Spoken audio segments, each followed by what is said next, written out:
ભગવાન જગન્નાથજી નિજ મંદિરે પરત ફર્યા છે। ભાઈ બલભદ્ર અને બહેન સુભદ્રાજી સાથે પરત ફર્યા છે જગતના નાથ। ત્યારે ભગવાન જગન્નાથજીની નેત્રોત્સવ વિધિ કરવામાં આવી રહી છે। નેત્રોત્સવ વિધિ બાદ ભવ્ય ભંડારાનું આયોજન અને જગતના નાથને ભોગ લગાવ્યા બાદ સાધુ સંતોને પ્રસાદી અપાશે। હજારો સાધુ સંતો અને ભાવિકો મહાપ્રસાદ ગ્રહણ કરશે। 7000 લીટર દૂધ પાક બનાવવામાં આવ્યો છે। ડીજીપી સીપી સહિત ઉચ્ચ પોલીસ અધિકારીઓ હાજર છે। ત્યારે નાયબ મુખ્યમંત્રી હર્ષ સંઘવી પહોંચ્યા છે જગન્નાથ મંદિર। ત્યારે મામાના ઘરેથી હવે જ્યારે ભગવાન પાછા ફર્યા છે અને નેત્રોત્સવ વિધિ આજે કરવામાં આવશે। તો આ વિશે વધુ માહિતી મેળવીએ અમારા સંવાદદાતા સપના પાસેથી। સપના, આજે જ્યારે ભગવાન પોતાના મામાના ઘરેથી પરત ફર્યા છે અને આજે નેત્રોત્સવ વિધિ થવાની છે, કેટલા વાગે વિધિ શરૂ થશે અને કેવો છે ત્યાંનો માહોલ?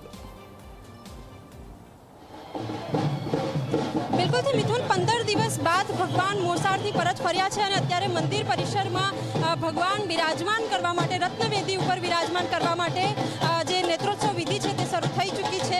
બીજી તરફ હાલ દ્રશ્યો આપ જોઈ રહ્યા હશો કે રાજ્યના નાયબ મુખ્યમંત્રી હર્ષ સંઘવી અને પૂર્વ નાયબ મુખ્યમંત્રી નીતિન પટેલ ધ્વજારોહણ માટે જઈ રહ્યા છે। દ્રશ્યો હાલ આપ જોઈ રહ્યા છો।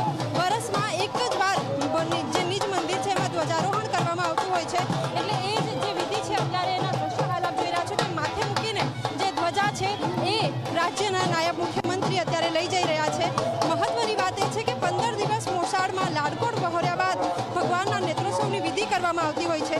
એક પ્રચલિત માન્યતા મુજબ ત્રણેય ભાઈ બહેનોના આંખ આવી ગયા હોવાથી તેમને સારવાર આપવા માટે આંખે પાટા બાંધવામાં આવતા હોય છે। ત્યારબાદ ઉપેરણા સ્વરૂપે આ જે પાટા છે એ તમામ જે ભક્તો છે એમને પ્રસાદી રૂપે આપવામાં આવતા હોય છે।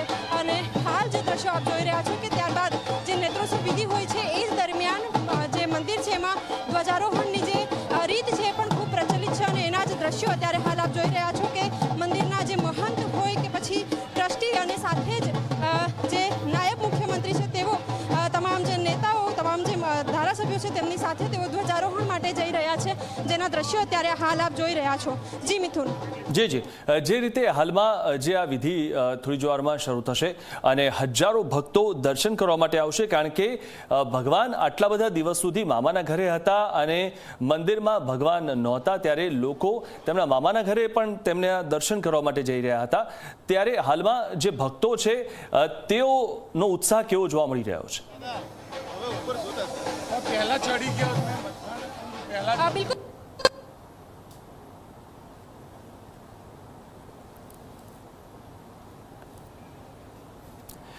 તો આજે નેત્રોત્સવની વિધિ છે અને ગુરુવારે રથયાત્રા નીકળશે। ત્યારે સૌથી મહત્વની વાત એ છે કે મામાના ઘરે ભગવાન ગયા હોવાથી અને એક પ્રકારની જે વાત એવી છે કે મામાના ઘરે જવાથી અને પેટ ભરીને જ્યારે મામાના ઘરે ગયા હોઈએ ત્યારે પેટ ભરીને ખાધું અને તેમાં પણ જાંબુ ખાધા હોય એટલે આંખો આવી હોય છે અને આંખો આવવાના કારણે જે નેત્રોત્સવ વિધિ જે છે તે આજે કરવામાં આવશે, એટલે કે આંખે પાટા બાંધેલા હશે ને તે પાટા આજે કાઢવામાં આવશે। ત્યારે હજારો સાધુ સંતો, ભાવિકો મહાપ્રસાદ આજે ગ્રહણ કરશે। તો આજે મંગળવારે પ્રથમ દિવસે વહેલી સવારે 6 વાગે ત્રણેય મૂર્તિની ગર્ભગૃહમાં આવેલી પવિત્ર રત્નવેદી પર શાસ્ત્રોક્ત વિધિથી પ્રતિષ્ઠા કરવામાં આવી અને ત્યારબાદ સૌથી મહત્વની ગણાતી નેત્રોત્સવ પૂજન વિધિ શરૂ કરાઈ છે। તો હાલમાં નેત્રોત્સવ વિધિ શરૂ કરવામાં આવી છે અને બાદમાં ધ્વજારોહણ અને ભવ્ય મહાઆરતી પણ યોજાશે। તો હાલમાં અલગ અલગ જે વિધિઓ છે તે થઈ રહી છે। નાયબ મુખ્યમંત્રી પણ ત્યાં હાજર છે। ત્યારે આ ધાર્મિક વિધિ પૂર્ણ થયા બાદ બપોરે 11 વાગે દેશભરમાંથી આવેલા સાધુ સંતો માટે ખાસ ભંડારો એટલે કે મહાપ્રસાદ તેમજ વસ્ત્રદાન પણ કરવામાં આવશે। તો આપણે સુરક્ષાની વાત કરીએ તો 31,000 પોલીસ કર્મીઓનો બંદોબસ્ત સાથે સંઘવી ચાલીને રથયાત્રા રૂટનું નિરીક્ષણ પણ કરશે। આજે જે નેત્રોત્સવ વિધિ ચાલી રહી છે અને ત્યારબાદ જે રથયાત્રાનો જે રૂટ છે તેના પર ફરી એકવાર રિહર્સલ કરવામાં આવશે અને પોલીસ કર્મીઓનો બંદોબસ્ત તેની સાથે હર્ષ સંઘવી રથયાત્રાના રૂટનું નિરીક્ષણ કરવાના છે અને હાલ મંદિર પર પોલીસ કમિશનર અનુપમસિંહ ગહેલોત, આઈબીના વડા અશોકકુમાર યાદવ, સેક્ટર 1 જેસીપી નીરજ બડગુજર સહિત ઉચ્ચ અધિકારીઓ હાજર છે।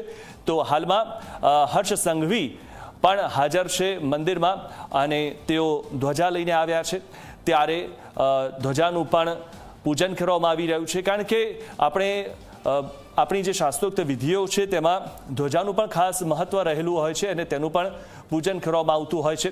તો નેત્રોત્સવ વિધિ બાદ ભવ્ય ભંડારો પણ યોજાશે. આપ જે આ દૃશ્યો જોઈ રહ્યા છો તો હર્ષ સંઘવીએ પૂજા અર્ચના કરી હતી અને ધ્વજાની પૂજા કરી હતી, કારણ કે ધ્વજાનું પણ ખૂબ મહત્વ મંદિરમાં હોય છે. તો સાથે જ પૂર્વ નેતા પણ છે અને હર્ષ સંઘવી જે છે તેમણે પૂજા અર્ચના કરી હતી. નીતિન પટેલ પણ તેમની સાથે જોડાયેલા છે. ત્યારે ભગવાન જગન્નાથજી નિજ મંદિરે પરત ફર્યા છે અને નેત્રોત્સવ વિધિ ચાલી રહી છે. સાથે જ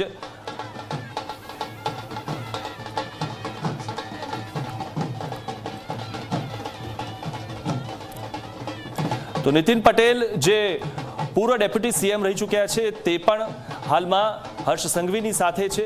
ઘણા જે નેતાઓ છે તેઓ પણ હાલમાં પૂજા અર્ચના કરી રહ્યા છે અને આપ જે આ દૃશ્યો જોઈ રહ્યા છો, જે ધ્વજા છે તેનું પૂજન કર્યા બાદ હવે ધ્વજારોહણ કરવામાં આવશે. ત્યારે હર્ષ સંઘવી જે ધ્વજા છે તેને લઈ જઈ રહ્યા છે, કારણ કે મંદિરમાં જે ધ્વજા છે તેનું પૂજા કરવા બાદ, તેની પૂજા અર્ચના કરવા બાદ હવે તે ધ્વજારોહણ કરવામાં આવશે અને આજે ફરી એક નવી ધ્વજા ફરકાવવામાં આવશે. ત્યારે જગતના નાથની નેત્રોત્સવ વિધિ અને ત્યારબાદની અલગ અલગ જે આરતી અને વિધિ જે છે તે થઈ રહી છે. આપ જે આ દૃશ્યોમાં જોઈ રહ્યા છો, હર્ષ સંઘવી જ્યારે ધ્વજા લઈને આવ્યા તે વખતના આ દ્રશ્યો. આ વિશે વધુ માહિતી મેળવીએ અમારા સંવાદદાતા સપના પાસેથી. સપના,